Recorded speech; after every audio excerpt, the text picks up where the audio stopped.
Gracias, hermano Joaquín. Paz de Cristo, hermanos. Me da mucho gusto una vez más poder estar en este lugar y al frente de esta congregación. Es un privilegio poder estar en la presencia del Señor. Cada uno de nosotros podríamos estar en un lugar diferente, haciendo cosas diferentes, pero decidimos estar en este lugar, dándole la honra y dándole la gloria al que vive y reina por siempre. Amén. Así es de que no estamos perdiendo el tiempo, estamos aprovechando al máximo esta oportunidad que tenemos de parte de Dios. Amén. Mire, antes de tomar sus asientos voy a invitarlos a que busquen una escritura ahí en el Salmo 139.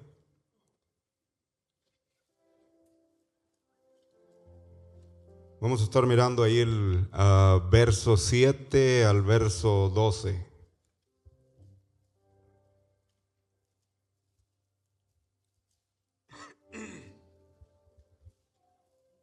Aleluya. ¿Lo tienen, hermanos? Verso 7 dice así: ¿A dónde me iré de tu espíritu y a dónde huiré de tu presencia? Si subiere a los cielos, ahí estás tú. Y si en el Seol hiciere mi estrado, he aquí, allí tú estás. Si tomare las alas del alba y habitare en el extremo del mar, aún allí me guiará tu mano y me asirá tu diestra. Si dijere ciertamente las tinieblas me encubrirán, aún la noche resplandecerá alrededor de mí. Aunque las tinieblas no encubren de ti, aún las tinieblas no encubren de ti, y la noche resplandece como el día, lo mismo te son las tinieblas que la luz. Levante sus manos ahí, vamos a darle gracias al Señor. Padre, bendecimos una vez más tu nombre en esta mañana, Señor, en este lugar. Reconocemos, Señor, tu poder, tu grandeza, tu misericordia y tu buena voluntad, Señor, para cada uno de tus hijos. En esta hora, Señor, nos estamos presentando delante de ti, pidiendo de tu gracia, de tu misericordia, de tu ayuda, para predicar tu palabra, Señor, y para que sea recibida, Señor, como lo que es, como palabra que produce vida, Señor, que trae beneficio a nuestro ser interior. Ayúdanos a escuchar con atención, Señor, y que caiga en tierra fértil, Señor, para que pueda dar fruto conforme a tu propósito, en el nombre de Jesús. Amén. ¿Pueden tomar sus asientos, hermanos? Esta escritura que leímos nos enseña, hermanos, que los ojos del Señor están en todo lugar y que no importa dónde nos movamos nosotros, estamos bajo la lupa del Señor. Él nos tiene localizados. Él sabe dónde estamos, Él sabe lo que hacemos, Él sabe lo que pensamos, Él sabe lo que sentimos, Él sabe con lo que nosotros luchamos, Él conoce todas las cosas. Ese es el Dios del cual nunca nos vamos a poder ocultar. Y al mismo tiempo, nuestras obras están al descubierto delante de Dios. Pero también reconocemos que así como Él mira todas las cosas, es un Dios misericordioso que tiene paciencia, que tiene amor, que perdona nuestras iniquidades. Y quiero, hermanos, en este día hablar acerca del tema fugitivos de Dios. Y usted sabe que cuando una persona se convierte en fugitivo, hay una razón.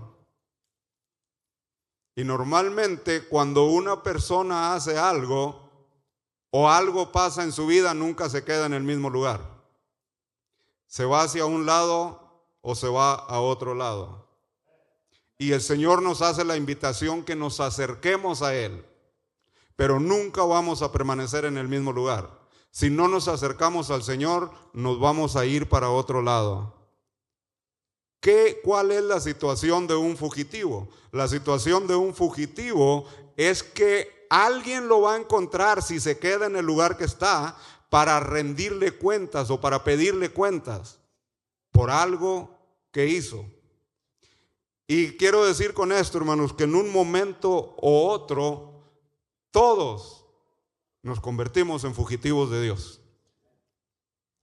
Si miramos grandes héroes de la Biblia, grandes hombres de Dios, mujeres de Dios, en algún momento trataron de huir de la presencia de Dios. Pero como Dios es misericordioso, como Dios es paciente, como Dios es bueno, como Dios tiene amor por cada uno de nosotros, nos sigue buscando. Y como nos tiene bien localizados, Él sabe el momento de acercarse a nosotros. Él conoce nuestras debilidades y sabe cuando estamos más vulnerables a algunas cosas, cuando estamos más necesitados de Él.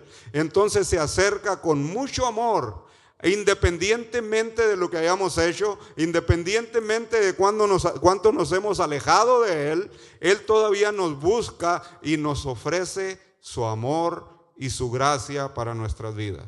Sana nuestras heridas, se reconcilia o nos reconcilia con Él, porque a Él le interesa tener una relación con nosotros. Y como decía, los hombres más grandes de Dios, aquellos héroes de la fe, en algún momento trataron de alejarse del Señor. Y el Señor trató con ellos, y no porque eran grandes personas, sino porque Él los quería hacer grandes personas. Y los hizo grandes hombres y mujeres, que nosotros tenemos esa historia que podemos mirar. Amén. Pero la forma en que yo puedo mirar o percibir las cosas, a ninguno de nosotros nos conviene apartarnos del Señor. Acerquémonos al Señor, independientemente de lo que hayamos hecho, independientemente de cómo ha sido nuestra vida. El Señor espera con los brazos abiertos que nosotros tomemos la iniciativa, tomemos la decisión de acercarnos a Él. Es un error grande alejarnos del Señor en los momentos difíciles.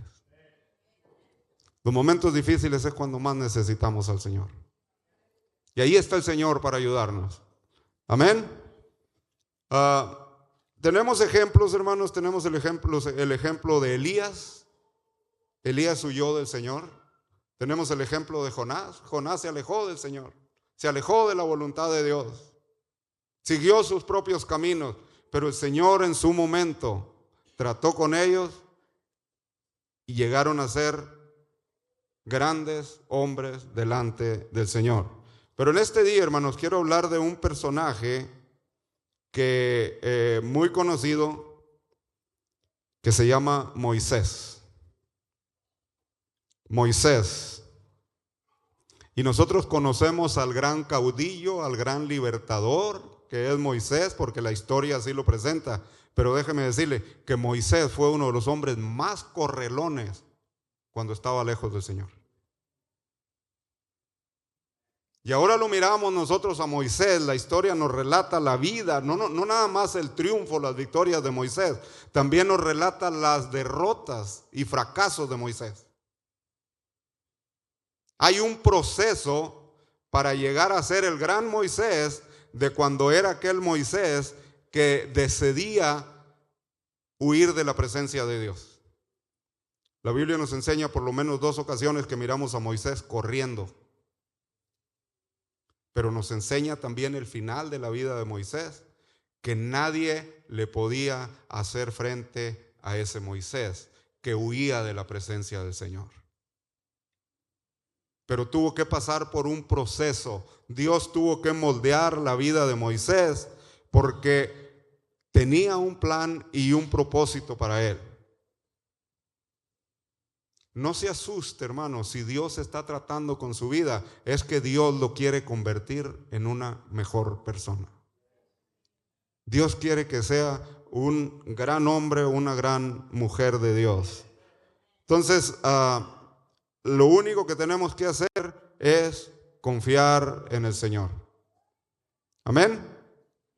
Así que vamos a hablar acerca de los fugitivos de Dios. Y yo sé que ustedes están pensando ahorita, ¿estoy en el mismo lugar donde estaba? ¿O me moví para acá? ¿O me moví para acá? Y de eso es de lo que se trata. Eso es lo que hace la palabra de Dios. Nos enfrenta y nos enseña exactamente en el lugar donde nosotros estamos ubicados, donde estamos parados. Porque cuando nosotros huimos de algo, nosotros estamos conscientes de lo que estamos haciendo. Nadie nos obligó, nadie nos llevó. Fue una decisión que nosotros tomamos. ¿Camino para acá o camino para acá? Pero la palabra de Dios nos enseña exactamente dónde es donde debemos de estar. Amén.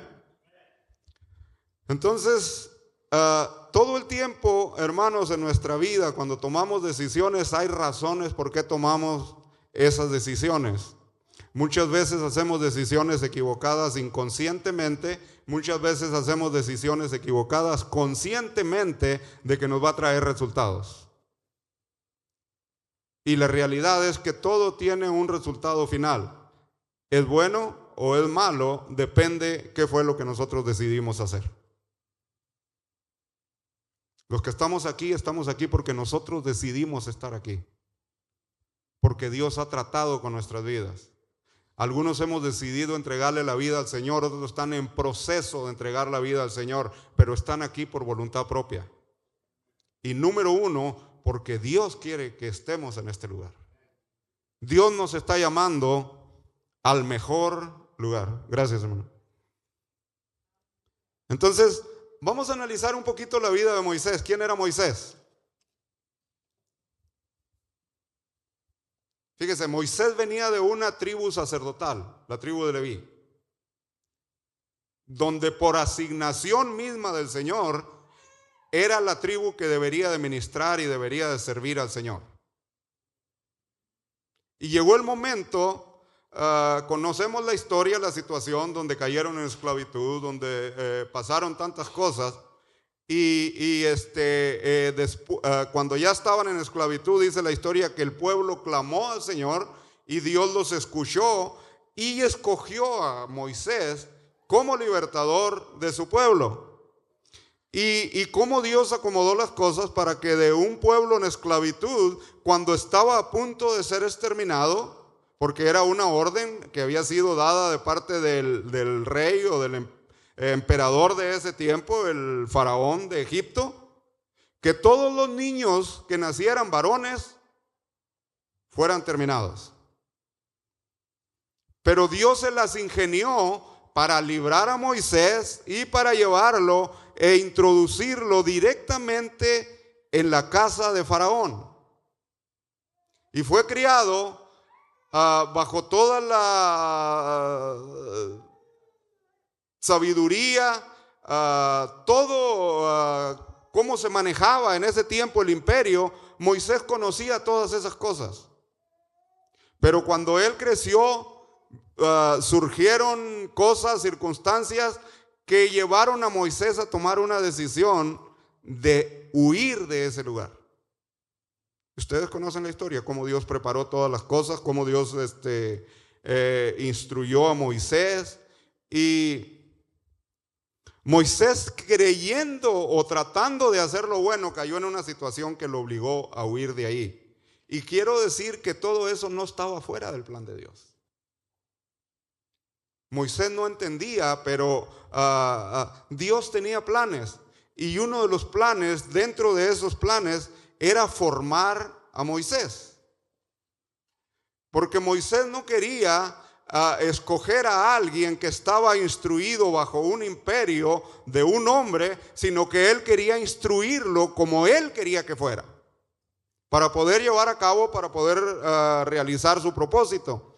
Entonces la historia nos enseña que Moisés, cuando creció, y vamos a leer esa escritura, en el capítulo 2 de Éxodo, verso 11 al 15, dice así. Dice: en aquellos días sucedió que, crecido ya Moisés, salió a sus hermanos y los vio en sus duras tareas, y observó a un egipcio que golpeaba a uno de los hebreos, sus hermanos. Entonces miró a todas partes y viendo que no parecía nadie, mató al egipcio y lo escondió en la arena. Al día siguiente salió y vio a dos hebreos que reñían. Entonces dijo al que maltrataba al otro: ¿por qué golpeas a tu prójimo? Y él respondió: ¿quién te ha puesto a ti por príncipe y juez sobre nosotros? Fíjese, el pueblo no tenía ni la menor idea que el que había puesto a Moisés como príncipe y juez sobre ellos era Dios. Sus mismos hermanos no lo entendían, y así lo menciona el libro de los Hebreos, que ellos no entendían eso. Dice: ¿piensas matarme como mataste al egipcio? Y entonces Moisés tuvo miedo y dijo: ciertamente esto ha sido descubierto. Oyendo Faraón acerca de este hecho, procuró matar a Moisés, pero Moisés huyó de delante de Faraón y habitó en la tierra de Madián. Ahora fíjense, Moisés tenía razón suficiente para alejarse, porque todo el imperio de Egipto se le venía encima. Faraón lo estaba buscando para matarlo. Y la única alternativa que él miró fue huir. Se convirtió en fugitivo. Y por allá se refugió 40 años en la tierra de Madián. Y allá donde él andaba, allí se le apareció Dios. ¿Qué leíamos al principio? Que no importa dónde nosotros nos podamos esconder, el Señor nos tiene localizados. Si Dios había decidido desde el principio salvar o liberar a su pueblo a través de Moisés, tenía que ser Moisés el libertador del pueblo de Israel. Independientemente de lo que ocurriera, Dios lo había escogido y lo iba a usar para ese propósito. Miren, eso es lo peligroso cuando nosotros no entendemos el propósito de Dios. ¿Para qué nos llamó Dios?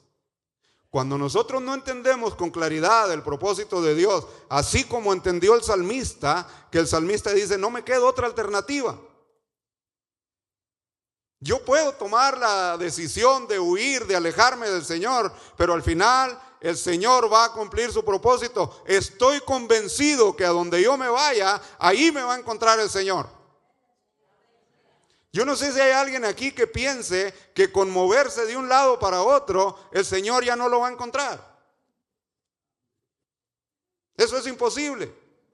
Los ojos del Señor están en toda la tierra. Y el salmista dice: si yo me escondiera aún en la profundidad de las aguas, allá me va a alcanzar el Señor. Si yo me trato de refugiar en las tinieblas, donde nadie me pueda mirar, para el Señor las tinieblas son luz.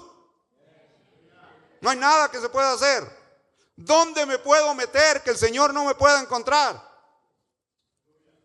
Si me voy a la tierra de Madián, y al desierto, ahí va a ir el Señor y se me va a manifestar en la forma en que yo menos me imagino. A Moisés se le apareció en una llama de fuego. ¿Cómo se le irá a aparecer a usted si usted corre para otro lado en lugar de correr al Señor? El Señor tiene un plan, tiene un propósito y lo va a llevar a cabo. Así trabaja el Señor. Entonces a Moisés se le vino todo el imperio encima, pero déjeme decirle una cosa: en los planes de Dios estaba que el pueblo cayera en esclavitud porque le quería enseñar algo. En los planes de Dios estaba que el pueblo no iba a vivir todo el tiempo en esclavitud. Después de que aprendiera, iba a salir, lo iba a rescatar el Señor. Y en los planes de Dios estaba que Moisés iba a ser el libertador.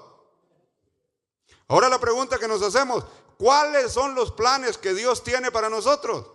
¿Y qué es lo que Dios va a tener que hacer para poder realizar esos planes?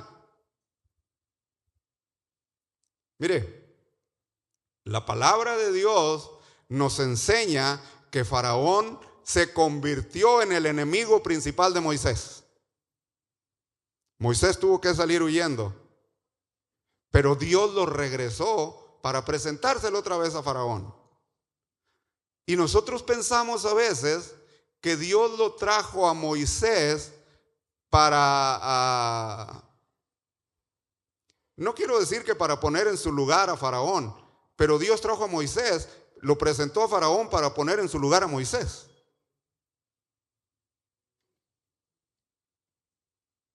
Déjeme decirle cómo trabaja esto. Hay un punto que yo no había entendido, pero Dios trabaja para tratar con nosotros usando los sentimientos de otras personas.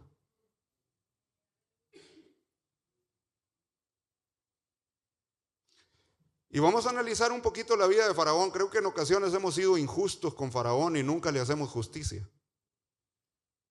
Miramos que Faraón era duro, miramos todas estas cosas. Pero si usted se pone a pensar, ¿cómo estaban los sentimientos de Faraón? Después de haber rescatado a un pequeñito, que había una ley que ese niño debía de morir, y luego tomarlo y criarlo y convertirse en el abuelo de Moisés, y darle todo lo que ofrecía el palacio, todo lo que ofrecía Egipto. Moisés técnicamente era heredero de Egipto, era el heredero de Faraón. ¿Y cómo se sentirían o cómo quedarían los sentimientos de Faraón después de que Moisés se convierte en su enemigo? Y no nada más comienza a matar a su misma gente, sino que se va y Faraón no sabe más de Moisés. Ahora, ¿qué quedaría en el corazón de Faraón? Y eso que quedó en el corazón de Faraón, Dios lo usó para tratar con Moisés. Nosotros no tomamos en cuenta a veces que hay personas que reaccionan en alguna manera hacia nosotros, la cual no es muy agradable para nosotros, pero la realidad es que Dios no lo está convirtiendo cierta forma en nuestro enemigo, pero sí los está usando para tratar con algo que hay dentro de nosotros, para convertirnos en mejores personas, para que lleguemos a ser los líderes que Él quiere que nosotros seamos. Hay algo, hermanos, que nosotros no entendemos, los sentimientos, y esos sentimientos nos traicionan.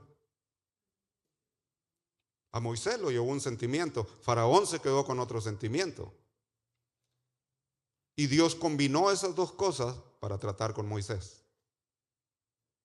¿Por qué menciono esto, hermanos? Mire, en el libro de Lucas, capítulo 2, y esto lo digo para que ustedes entiendan que lo que hizo Moisés no lo hizo con maldad. Moisés estaba protegiéndose, quería en una forma u otra, huyó por su vida. Pero la realidad es que no era eso lo que Dios quería. Mire, a veces se convierte, hermanos, en un hábito en nuestras vidas, que hacemos o cometemos algunas acciones que no van de acuerdo con la palabra de Dios, y se convierte en un hábito de huir de esas situaciones en lugar de enfrentar las situaciones. Y eso fue lo que aconteció con Moisés. Entonces Dios en alguna manera tenía que tratar. Y por eso mencionaba, usó los sentimientos que quedaron dentro de Faraón. Ese rencor, ese resentimiento, todo eso que guardó Faraón. Cuando se presenta otra vez Moisés, Faraón, ¿qué es? El enemigo principal de Moisés. Y de pilón, después de que se fue, después de que lo traicionó, se fue, viene y se presenta como un enemigo de Faraón. ¿Cuáles serían los sentimientos de Faraón? Ahora, humanamente, por eso tenemos que considerar eso, hermano. Humanamente tenía razones Faraón para actuar así. Y claro, Dios estaba tratando también con Faraón, porque lo que Faraón hacía no estaba dentro de los planes de Dios. Mire, Lucas capítulo 2, verso 42 al 51. Y esto lo uso nada más para respaldar lo que les decía, que los sentimientos que hay en otras personas son causados por nuestras acciones, pero que Dios los puede usar para moldearnos a nosotros. ¿Ok? Mire lo que dice ahí en Lucas capítulo 2, verso 42 al 51. Dice, cuando tuvo 12 años, subieron a Jerusalén, conforme a la costumbre de la fiesta. Al regresar ellos, acabada la fiesta, se quedó el niño Jesús en Jerusalén, sin que lo supieran José y su madre. Se parece un poquito a la historia de Moisés. Se quedó se quedó Jesús sin comunicarle a papá y a mamá. ¿Y cuáles fueron los sentimientos que produjo esta acción de Jesús? Y pensando que estaba entre la compañía, anduvieron camino de un día y le buscaban entre sus parientes y los conocidos. Pero como no le hallaron, volvieron a Jerusalén buscándole, y aconteció que 3 días después le hallaron en el templo sentado en medio de los doctores de la ley, oyéndolos y preguntándoles. Y todos los que le oían se maravillaban de su inteligencia y de sus respuestas. Cuando le vieron, se sorprendieron, y le dijo su madre, pongan atención en lo que le dijo su madre: hijo, ¿por qué nos has hecho así? ¿Se fijan el sentimiento que causó Jesús en la vida de papá y de mamá? Ahora, Jesús no había hecho nada malo, no había matado a nadie, pero causó sentimientos en la vida de papá y de mamá. Hijo, ¿por qué nos has hecho así? He aquí tu padre y yo hemos buscado con angustia. Entonces él les dijo: ¿por qué me buscabais? Si no sabías que en los negocios de mi padre me es necesario estar. Mas ellos no entendieron las palabras que él habló. Faraón no entendía por qué había pasado eso. Y descendió con ellos y volvió a Nazaret, y estaba sujeto a ellos, y su madre guardaba todas estas cosas en su corazón. ¿Cuánto tiempo guardaría María esas cosas en su corazón, guardando dentro de ella? Y no se está refiriendo exactamente a que guardó resentimiento, rencor, amargura, pero probablemente en el corazón de Faraón sí quedaron todas esas cosas. Se sintió traicionado. Y en esta escritura que miramos ahorita, aunque no quedaran todas esas cosas, déjeme decirle que yo puedo mirar un reclamo de reproche hacia Jesús. Ahora, ¿qué hizo de malo Jesús? ¿Qué hizo de malo Jesús? Estaba involucrado en los negocios de papá. ¿Qué hizo de malo Moisés? Defendió a uno de sus hermanos. Pero trae situaciones.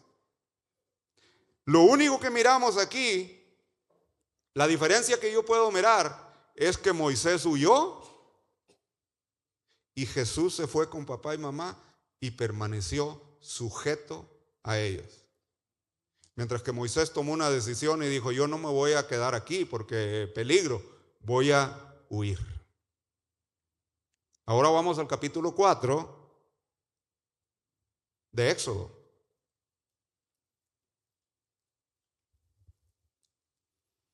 Capítulo 4, verso 1 al 3.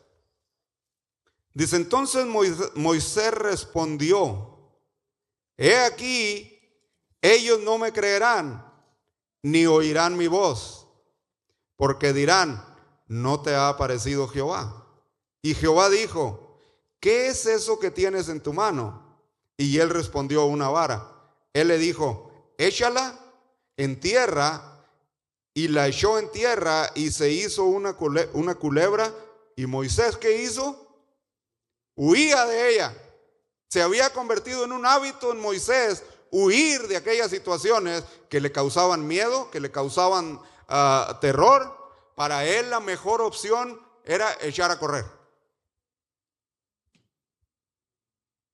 Pero el Señor es tan bueno, hermanos, es tan misericordioso, que le dice: ok, esto que te estoy dando son los recursos para que tú realices tu labor. No corras de ellos. Miren, lo que Moisés hizo al principio, si él hubiera enfrentado la situación, probablemente no hubiera causado esa situación. Pero a veces nos es más fácil huir, y cada vez que el Señor nos enfrenta, tratamos de huir, tratamos de tener buenas excusas. Yo siempre he dicho que el error más grande es cometernos en abogados de causas que no vale la pena defender. Si el Señor nos está llamando para bendecirnos, si el Señor nos está llamando para usar nuestra vida, nosotros usamos excusas y excusas y excusas. Y somos abogados, pero la causa no merece el esfuerzo. Entonces, Dios en su misericordia, si seguimos leyendo ahí después del capítulo 3, lo que Dios le había dado a Moisés era una señal que los egipcios no podían contra de ella. Le dio una vara que con esa vara podía realizar el trabajo que Dios le había encomendado. Y luego, en segundo lugar, porque Moisés, claro, siguió defendiendo su causa. En segundo lugar le dijo, mete tu mano a tu seno. Y la mano salió leprosa. Y el Señor le dijo, si no creen a la primera señal, van a creer a la segunda señal. Mete otra vez tu mano y la mano salió totalmente restaurada. ¿Qué le estaba diciendo el Señor? Yo te estoy entregando el poder para que tú causes mal si tú quieres causar mal, pero te estoy dando también el poder para que puedas restaurar lo que está mal. Puedes dañar algo, pero puedes volverlo a restaurar. Le estaba dando la autoridad. Si no creen a la primera señal, van a creer a la segunda señal. Y si acaso no creyeren a la segunda, te voy a dar poder para que tomes agua del río, la eches sobre la tierra y se convierta en sangre. Entonces, Moisés tenía todo lo necesario para hacer la voluntad de Dios.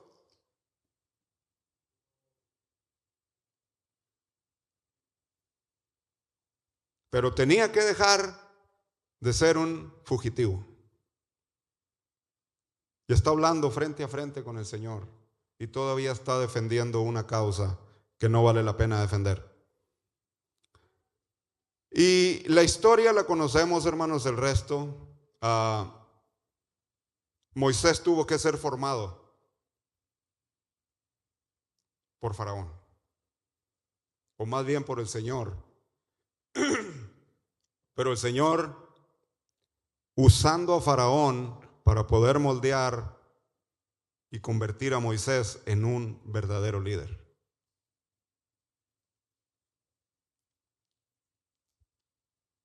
¿Cuántas veces se han preguntado, hermanos, o han pensado, ¿será justo que Dios me esté pasando por esta situación? ¿Será justo que trato de servir al Señor y tengo que enfrentar estas situaciones? Déjeme decirle que a veces tratamos de servir al Señor en una manera que no es la que Dios había diseñado para que nosotros le sirvamos.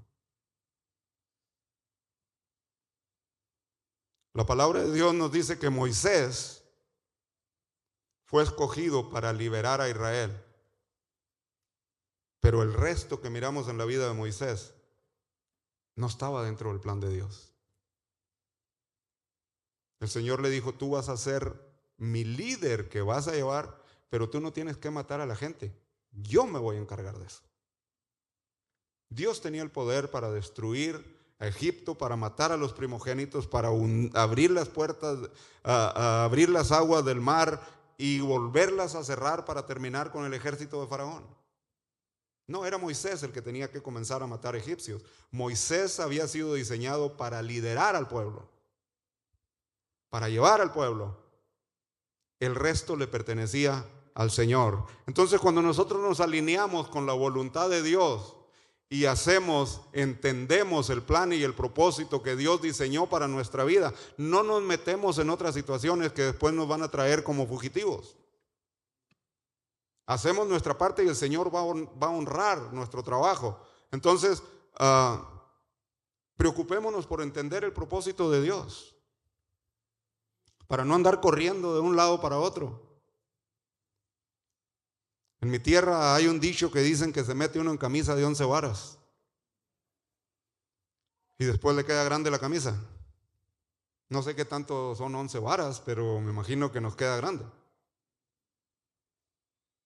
Y no nos conviene.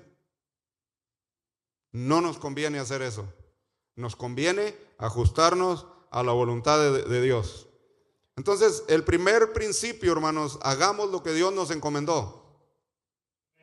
Ajustémonos a la voluntad de Dios. Principio número 2. Si nos metimos en problemas, nos conviene enfrentarlos. No le corras al problema, porque así como Dios te va a encontrar allá, el problema se va a ir contigo también. Y para cuando nos damos cuenta ya traemos un montón de problemas sobre nosotros. ¿Todo por qué? Porque no supimos controlar esa situación a tiempo. Creo, hermanos, que nos conviene también entender que todas las cosas que nos pasan en nuestra vida, siempre tendemos a culpar a veces a Dios, a veces al diablo. No me voy a convertir en defensor del diablo, jamás. Pero déjeme decirle, no todo es culpa del diablo. No todo es culpa del diablo, muchas veces es culpa nuestra. Y muchas veces es porque Dios así lo quiere. ¿Por qué razón? Porque Él no quiere que usted y yo nos quedemos en la situación que estamos.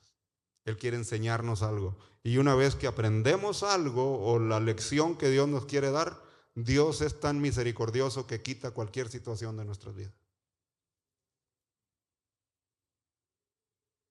Otra vez, lo largo del proceso de nuestras luchas va a ser qué tanto nos tardamos en aprender la lección. Si es de parte de Dios, Dios la va a quitar inmediatamente en cuanto nosotros aprendamos la lección. Así que en lugar de estar mirando, hermanos, a los lados, a ver hacia dónde vamos a correr,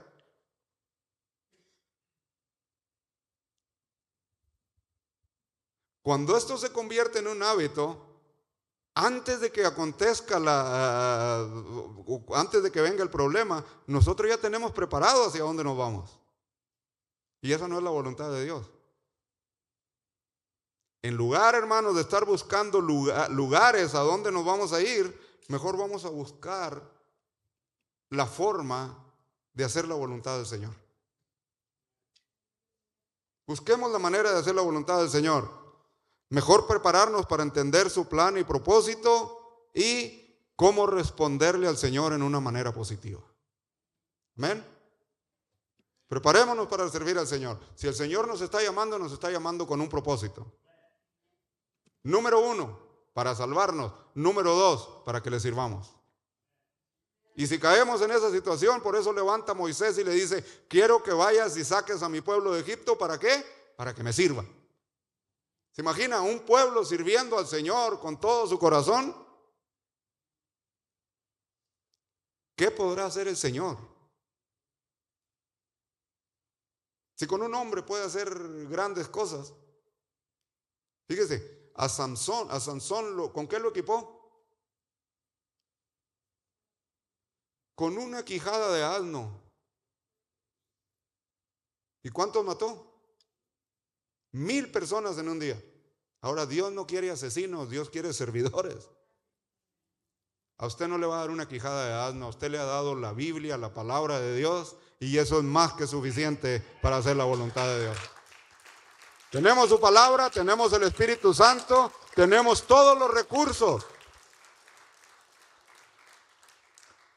Y si miramos que esos recursos se empiezan a mover poquito, aunque la palabra de Dios nunca se va a mover, pero la culebra sí se movió en esa ocasión, y la opción no es huir. La opción es mantenernos firmes, porque es lo que el Señor nos está dando para trabajar. Amén. Vamos a ponernos de pie, hermanos.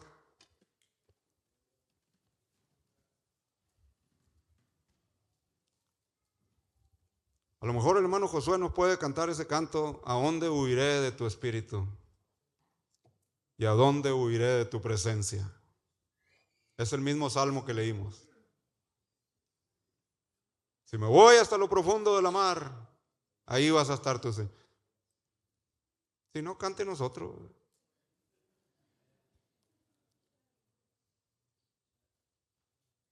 Sirvamos, hermanos, al Señor con todo nuestro corazón. No hay más grande privilegio que servir al Señor. Nada más viaje su mente un poquito hacia el pasado. ¿Dónde estaba usted y qué estaba haciendo usted cuando el Señor lo llamó? ¿Qué éramos? Dice la palabra de Dios que lo más vil y menospreciado. Y de ahí nos levantó Dios para avergonzar a los poderosos, a los fuertes, a los que creen que lo saben todo. Si nosotros aprendemos un principio, que Dios tiene un plan, un propósito, y dentro de ese propósito nos incluyó a nosotros, hermano, ya aprendimos mucho. No necesitamos saberlo todo. El Señor nos va a ir enseñando el resto. Amén. Vamos a pasar al altar, hermanos.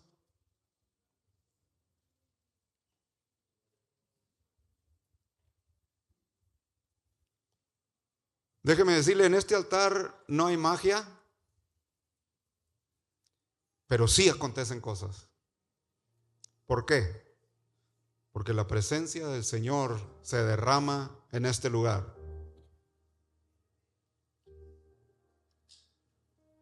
En el altar son transformadas las vidas, son cambiadas las mentes. ¿Qué tiene de especial el altar? Muchos pueden decir, yo me quedo allá. Yo no tengo que venir al altar. Allá también está el Señor. Pero la realidad es que el Señor quiere que demos un paso hacia adelante. Venir al altar es señal de reconocimiento, es señal de que nos rendimos delante del Señor, es necesidad de que necesitamos algo superior a nosotros.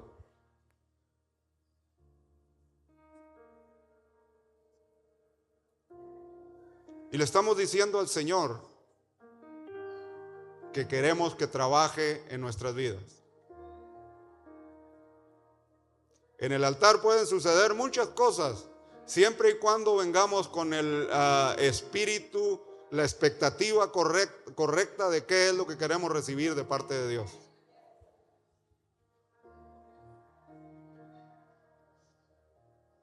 Aquí venimos y clamamos, aquí venimos y lloramos, aquí venimos y hacemos peticiones, aquí venimos y nos quebrantamos, aquí venimos y le decimos al Señor, aquí estoy, Señor, usa mi vida. Es lo único que tiene de especial el altar.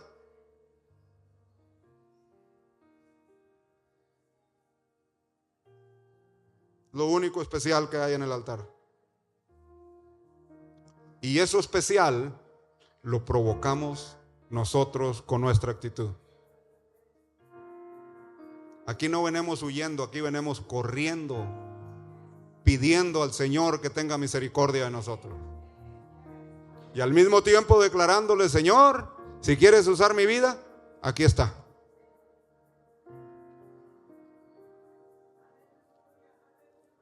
Porque no desecharás tú, oh Dios, un corazón quebrantado. Hable con el Señor. Hable con el Señor.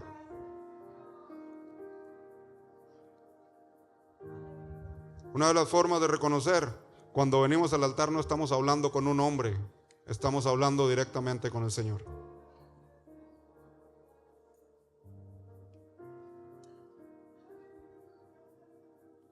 Aquí en el altar hay sanidades, hay tantas cosas.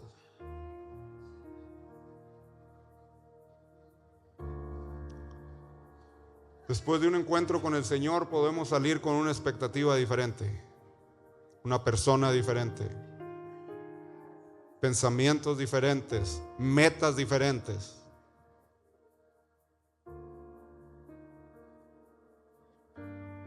Exponga sus necesidades al Señor, pero dígale al Señor, usa mi vida, usa mi vida. Aleluya.